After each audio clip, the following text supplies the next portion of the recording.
Num instante, você é só um garoto nas ruas implacáveis de Campbelltown. No seguinte, você está segurando uma garrafa vazia de Coca-Cola, sangue me escorrendo pela perna, andando direto de volta para o território inimigo. Para Brent Simpson, não era questão de vingança, era questão de sobrevivência. Em 2000, o mesmo garoto de rua já era respeitado. Como sargento de armas em um dos clubes de moto mais temidos da Austrália, eu fui criminoso profissional, traficante e ligado a clubes de moto.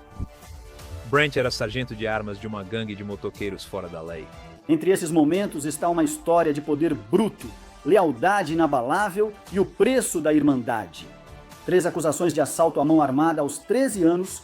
Com 13 anos, prestes a completar 14, fui acusado 3 vezes de agressão, roubo e extorsão com ameaça. Segurança máxima aos 18 anos, 6 anos preso, máximo de 45 dias. Pedalando pela Austrália por saúde mental. Ei, cara, esse aqui, ex-menino de rua, sobrevivente de abuso, ciclista e visionário. Ele também cruzou a Austrália de bicicleta para arrecadar fundos para nossa saúde mental. Muito respeito por esse irmão. Mas por trás disso pulsa algo mais sombrio, algo que transformou um garoto caçado em um dos executores mais temidos do país. Agora, o podcast dele, o Clink, alcança milhões de pessoas, com 800 mil downloads em apenas 14 meses. Mas antes da redenção veio a queda, antes da queda veio o poder, e antes do poder vieram as ruas. O que acontece quando um guerreiro descobre que sua maior batalha não é contra seus inimigos, mas contra seus próprios demônios? Alguns homens são destruídos pela violência, outros se fortalecem com ela. Esta é a história de alguém que se tornou ambos. Em 1980, Campbelltown, nos subúrbios oeste de Sydney, era um lugar difícil para crescer. Ei, irmão, então eu cresci basicamente lá. No final dos anos 70, começo dos anos 80, havia nos subúrbios oeste de Sydney, Campbelltown, como era conhecido. E naquela área a demografia era muito baixa. Bem, basicamente era da Comissão de Habitação. No tempo em que estive lá, era predominantemente o que você chamaria de algo muito próximo de uma comunidade indígena ou Mishi. Brent Simpson, de 7 anos, era uma das poucas crianças brancas em uma comunidade majoritariamente indígena. A vida na Comissão de Habitação de Campbelltown marcou Brent de formas que ecoariam por décadas. Todas as minhas piores memórias e pesadelos sobre a minha própria família, sabe? A violência e o alcoolismo do meu pai, minha mãe apanhando e eu sendo atacado o tempo todo. Você já se perguntou o que leva alguém a escolher uma vida fora da lei? Para Brent, na verdade, não foi uma escolha. Entre os 7 e 10 anos, Brent sofreu abuso sexual sistemático que o assombraria por anos. Havia muito abuso infantil, muitos predadores com abuso sexual. Eu mesmo sou um sobrevivente de estupro na infância durante 2 anos. E, sim, não foi a maneira mais fácil de crescer. Entre os predadores estavam 2 irmãos de 18 e 20 anos. Nunca vou esquecer aquele dia. Por exemplo, 2 dos predadores eram irmãos. Um tinha 18 anos e o outro tinha 20. E meu pai era tipo o melhor amigo do tio deles, com quem todos moravam juntos na mesma casa.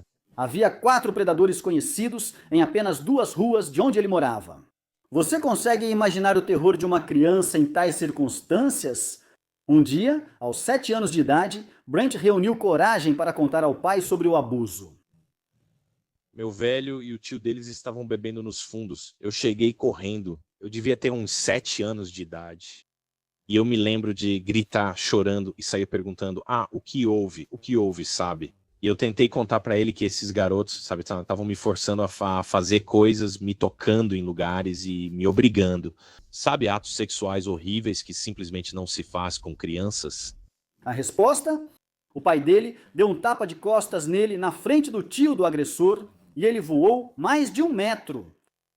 Quando eu disse isso, meu pai realmente se virou com raiva e me deu um tapa de costas na frente do tio deles, me levantou mais de 1 metro no ar e eu fiquei completamente atordoado.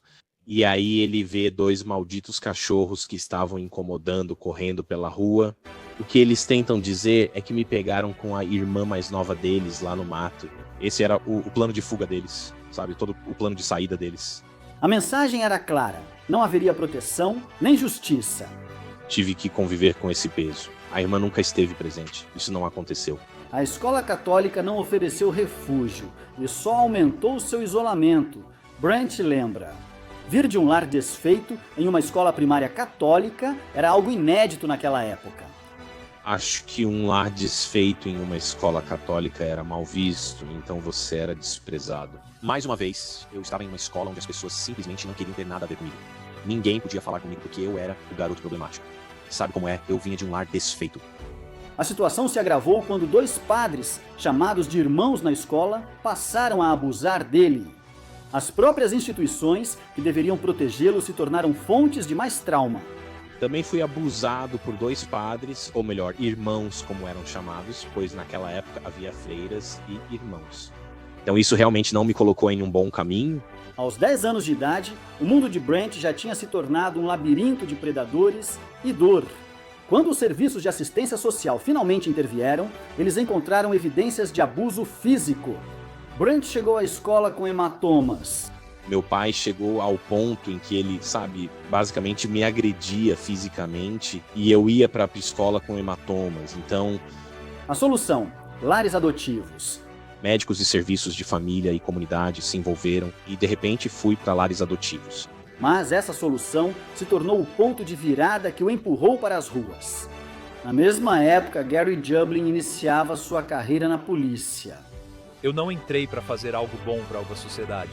Eu entrei porque parecia um trabalho empolgante para mim. Nunca tive problema em cumprir as regras, pois existem por um motivo.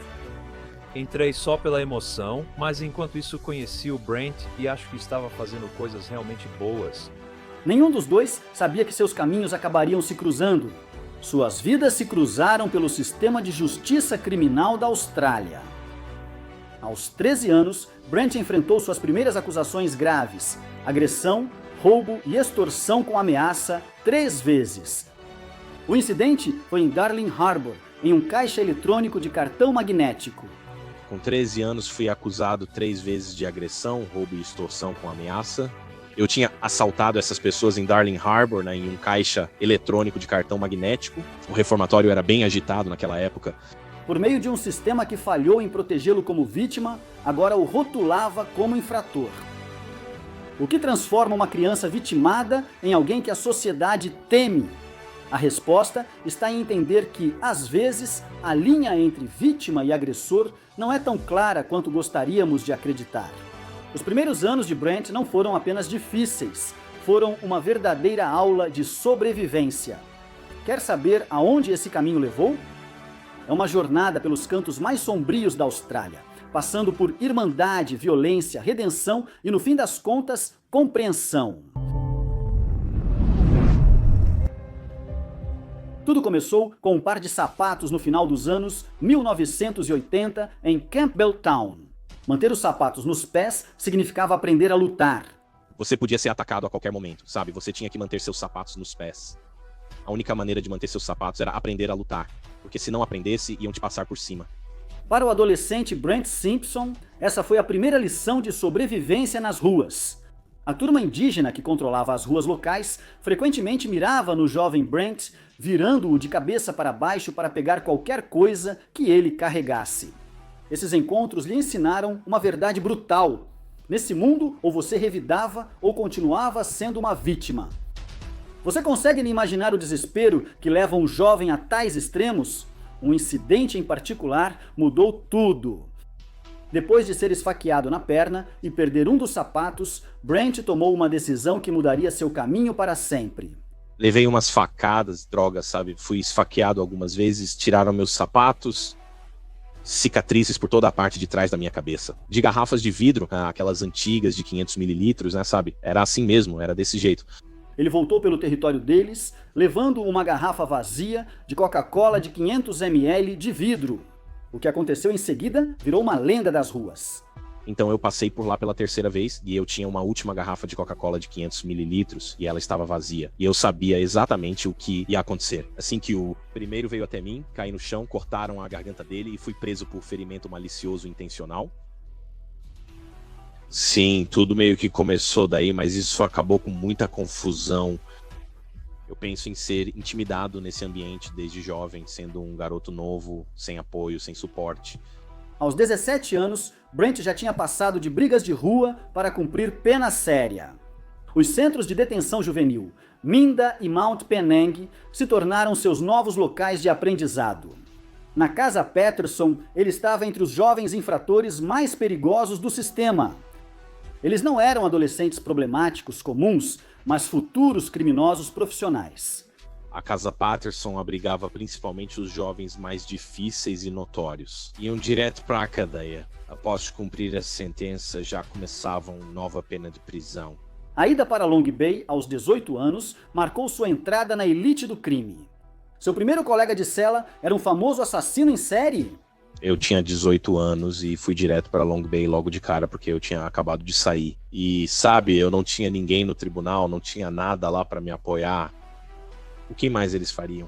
Então, direto para Long Bay e direto para o que era conhecido como regime interno de condenação, na época, que era a ala 7. Meu primeiro companheiro de cela ficou acima de mim nas 3 primeiras noites e eu nem sabia quem era. O pátio estava cheio de viciados em heroína. A cena era tão sombria que jovens se encolhiam, compartilhando agulhas para sobreviver mais um dia. Nesse caos, clubes de motociclistas notaram o jovem lutador. Eles percebiam algo em seu jeito e na forma como nunca recuava. A cultura, se posso dizer assim, é bastante forte nos subúrbios oeste de Sydney. Então, sabe, lá estava eu fazendo muito biso, que na época envolvia várias coisas. Esse tipo de ambiente, você ganhava dinheiro com isso, né? Ou fazia dinheiro para alguém, ou seja lá como fosse para aquela pessoa envolvida nisso. No meu caso, tive sorte de ter respeito de alguns membros antigos, então consegui ganhar dinheiro com isso. Você nunca se perguntou como esses clubes identificam membros em potencial? Não se trata da violência, se trata do espírito inquebrável. No começo dos anos 90, Brent achou o que buscava: fraternidade. Primeiro com os lobos solitários, depois com os bandidos. Estive em 2 clubes, no início era dos lobos solitários. Esses não eram apenas clubes, eram famílias para os exércitos esquecidos, para os abandonados.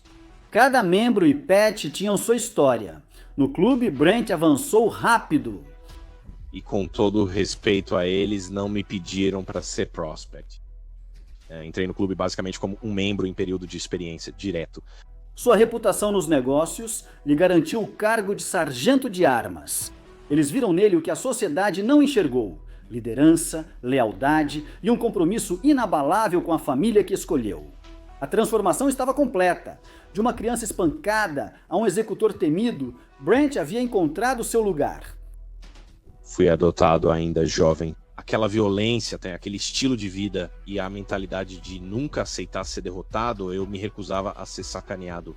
E minha retaliação era satisfatória. Sabe, não havia consequências para mim, era de um jeito ou de outro. Mas a que custo? As ruas lhe deram força, os clubes propósito, mas a verdadeira batalha só começava. Respeito não se dá, se conquista. Em 2000, Brent Simpson já era sargento de armas. Por meio de lealdade de sangue e dedicação inabalável, ele subiu nas fileiras de um dos clubes de moto mais notórios da Austrália. A Irmandade ofereceu a Brent algo que ele nunca tinha experimentado: um senso de pertencimento e estrutura. Como sargento de armas, suas responsabilidades eram claras: manter a ordem, proteger os interesses do clube e garantir o respeito pelas cores. Mas essa posição tinha um preço alto. Durante esse período, as tensões entre clubes rivais chegaram ao ponto de ebulição. O infame incidente no aeroporto entre os Comancheiros e os Anjos do Inferno mudou tudo. Acreditava-se que o que ocorre nas gangues Outlaw Motorcycle Gang permanece entre elas, sem envolver inocentes. Nesse momento a linha foi cruzada, mudando para sempre o cenário para autoridades e OMCGs. Quando o navio afundou no aeroporto, não se pode permitir que pessoas sejam espancadas assim em local público. Lembra quando os conflitos entre motoqueiros se limitavam aos clubes? Esses dias ficaram para trás. A polícia, sob liderança de oficiais como Gary Jubelin, então detetive inspetor da equipe contra gangues, aumentou o foco nos clubes de motociclistas. As batidas aumentaram, a vigilância ficou mais intensa e a pressão crescia por todos os lados. De sargento voltou a ser apenas um membro em período de experiência. O mundo estava sujo, eu com o olho roxo, e ali tudo deveria acabar. E você sabe do que estou falando, esse foi o meu castigo por isso. Bem, eu senti que isso simplesmente não era certo, justamente por causa das circunstâncias do motivo. Eu reagi da maneira que reagi, sem pedir permissão, eu acho. Eu já tinha lidado com isso, então pensei, dane-se, chega, acabou. Isso foi anos após eu entrar, e eu fiz isso, e isso me destruiu, porque eu amava os irmãos e o clube. Isso foi cerca de 1 ano, talvez 6 meses antes de eu ser preso. Indo pra cadeia pensando, porra, sou ex-membro. Eu enfrentava uma sentença pesada de 10 anos. Em 2008, Brent enfrentou seu maior desafio. Acusado de importação comercial de 3 quilos, enfrentando 10 anos. A armação foi feita. Uma entrega controlada, dispositivos ocultos e uma operação policial que mudaria sua vida. Eu estava acabado com a importação comercial, 3 quilos. Então, sim, foi algo que, mais uma vez, sem entrar em muitos detalhes, eles acabaram descobrindo. Eu sabia que tinha algo errado. A condenação foi pesada. 6 anos atrás das grades em Silverwater. Estamos em Segro lá, estamos no meio sendo transferidos entre prisões e estávamos trancados. Lá dentro, mesmo como ex-membro, o código permanecia. Ou você ia para o cemitério ou ficava com seus irmãos. Mas a vida na prisão em 2009 era diferente das vezes anteriores dele. 2 detentos cometeram suicídio enquanto ele estava na segregação. A realidade do sistema ficou evidente. Mas algo melhor aconteceu na prisão. Bem, enquanto eu estava na cadeia, sair de lá e não depender de antidepressivos e remédios antipsicóticos e pensei, porra, como posso fazer isso? Muitas vezes, obviamente, através do bem-estar positivo, e isso vem com o exercício, que é algo enorme no sistema, onde você sabe, os caras treinam para o bem-estar mental deles. Entre paredes de concreto e barras de aço, Brent passou a questionar tudo. Qual era o propósito daquilo? A violência, a irmandade, o ciclo sem fim. Enquanto Brent cumpria a pena, Gary Jubelin ganhava manchetes investigando casos de destaque. Grande parte da minha carreira foi como policial tático, que também lidava com crimes graves. Seus mundos, antes opostos, caminhavam lentamente para um inesperado cruzamento, mas nenhum imaginava como seus caminhos se alinhariam. Em 2016, após cumprir sua condicional, Brent tomou uma decisão que chocou muitos. Tive meu encontro, cheguei em casa. Na época, né, eu era o liberado condicional há mais tempo sob supervisão federal. Foram 3 anos, mas ninguém mais cumpria liberdade condicional federal por esse tempo. Ele cruzou a Austrália de moto, não pelo clube, mas para conscientizar sobre saúde mental. Eu vou pilotar até Perth e vou conscientizar sobre suicídio e saúde mental. 45 dias, milhares de quilômetros. Uma missão para quebrar o ciclo de violência e trauma. Emoção palpável, uma conexão com a terra e a cultura espiritual. Cara, tinha anjos nos meus ombros o caminho todo, irmão. Foi poderoso. Fui recebido por anciãos ao chegar e também tive anciãos me dando passagem pelas terras das comunidades indígenas. Moral. Momentos poderosos, muito poderosos. Eu fraturei meu cotovelo, tem uma cicatriz. Tá vendo essa cicatriz aqui? A transformação já começara. O mesmo homem que antes impunha respeito pelo medo, agora buscava conquistá-lo pela compaixão. Mas as sombras do seu passado ainda não tinham terminado com ele. O sistema tem uma memória longa e a redenção tem seu preço. A vida depois das cores não é fácil. Depois que terminei minha condicional, eu lutei, não tinha propósito, não tinha uma profissão.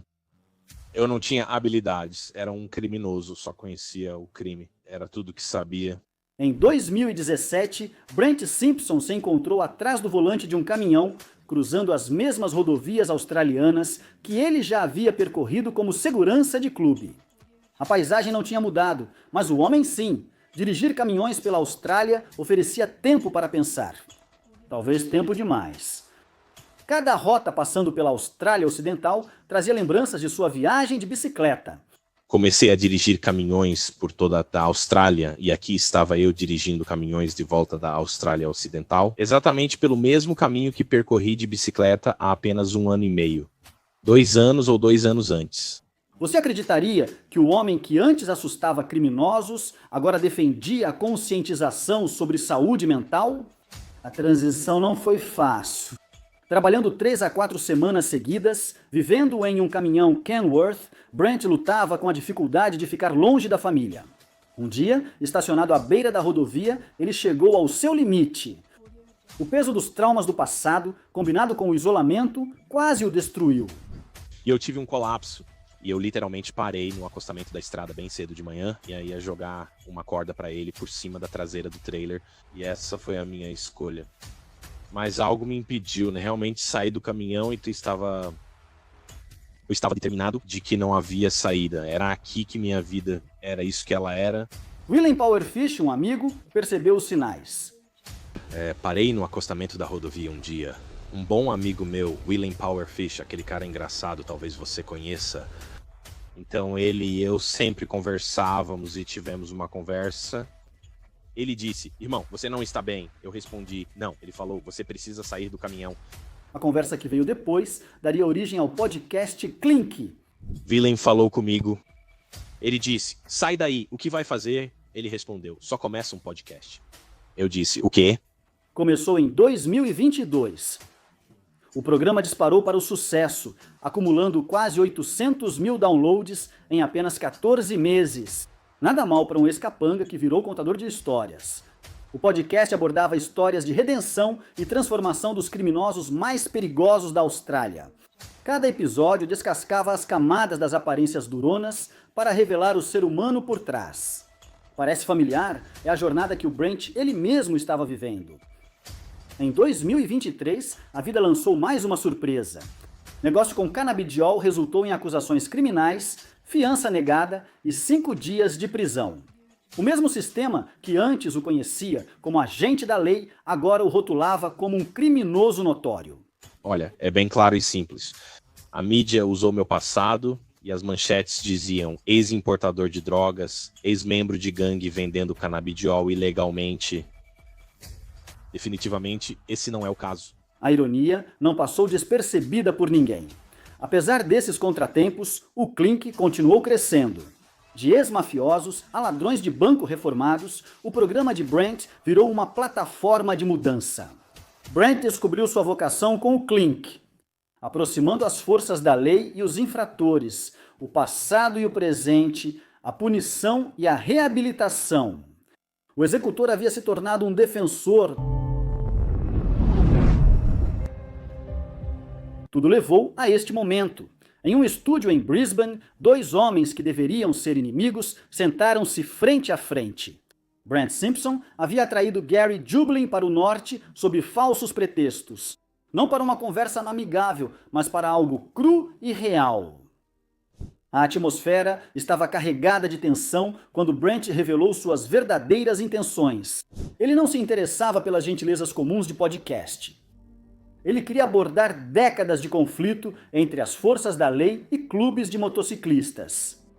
Brent me convidou para ir ao estúdio dele e achei que deveria aceitar o desafio, mas tenho que dizer que Brent me pegou de surpresa. Achei que seria uma conversa amigável, mas Brent claramente queria desabafar algumas coisas sobre a relação entre o mundo que ele conhecia e o mundo que eu habitava como policial. Quando foi a última vez que um sargento de armas e um inspetor detetive tiveram uma conversa tão honesta? A conversa deles tocou em feridas profundas. É uma ruptura das suas circunstâncias, do seu estilo de vida, e é isso que muita gente não entende. Há muito mais por trás para tantos membros, muitos traumas e questões não mencionadas. Há muitos homens duros ali que foram machucados e quebrados quando eram jovens, meninos. Brent comentou sobre a violência policial em Campbelltown nos anos 80. Olhos roxos, lábios cortados e narizes sangrando, Gary respondeu citando casos de policiais lidando com abusos e violência todos os dias. Se vier pra cima de mim, vai se ferrar. A gente odeia policiais. Respondi de forma idiota. Vai se ferrar, também te odeio. A situação só piora. Acho que isso não ajuda nenhum dos lados. Cada homem trazia sua verdade. Revelações pessoais surgiram na conversa. Gary compartilhou sua recente condenação criminal por gravar uma conversa durante a investigação de William Tyrrell. Brent comentou sobre suas disputas legais em seu negócio de canabidiol. Estou lutando, estou em liberdade, sob fiança de novo por uma questão de tráfico. As fronteiras entre certo e errado, policial e criminoso, se confundiram. A conversa passou ao policiamento moderno. Os sistemas de inteligência ainda rotulam Brent como membro de Outlaw Motorcycle Gang em 2024, 14 anos depois de deixar a vida de clube. Quejamos desejan aos próximos. Eu, pessoalmente, não tenho mais nenhum envolvimento nesse meio. Eu não vivo a minha vida em torno do crime e de clubes de motoqueiros fora da lei. Ainda tenho muito respeito por muitos membros, com certeza, porque sei que eles são genuinamente boas pessoas. Acho que, como tudo na vida, sabe, somos julgados por quem nos associamos. Gary, agora alvo de desconfiança de ex-colegas, entendia o peso de rótulos duradouros. As estatísticas pintavam o pano de fundo. 30 anos na aplicação da lei para Gary, 17 anos de vida em clubes para Brent, 6 anos atrás das grades e inúmeras vidas afetadas dos dois lados. Mas além dos números havia algo mais profundo: compreensão. Essas pessoas nos ensinaram justiça restaurativa. Falamos sobre reduzir a reincidência, orientar os jovens para o caminho certo. Imagine sua vida, Brent. Vou lançar isso como uma hipótese, se alguém estivesse lá e você tivesse passado por momentos realmente difíceis. Se alguém te orientasse para o caminho certo, isso poderia mudar sua vida. Só uma pessoa boa. Momentos-chave surgiram enquanto eles discutiam a evolução tanto das táticas policiais quanto da cultura dos clubes. O massacre de Milpera em 1984, a briga no aeroporto em 2009, o surgimento das leis antimotociclistas. Cada evento moldou seus respectivos mundos. Ao final da sessão, algo havia mudado. Não amizade, mas respeito. Dois homens de lados opostos encontraram um terreno comum em seu desejo de mudança positiva. Então não importa o quão baixo você esteja na vida, sempre existe a possibilidade de você mudar as coisas. Acho que, ao falar de reduzir crimes e vidas desviadas, essa mensagem é muito forte. Interessante como inimigos costumam ter mais em comum do que imaginam. O significado não passou despercebido para nenhum dos dois, cara. Isso não foi apenas um episódio de podcast. Foi um roteiro para o diálogo entre inimigos declarados.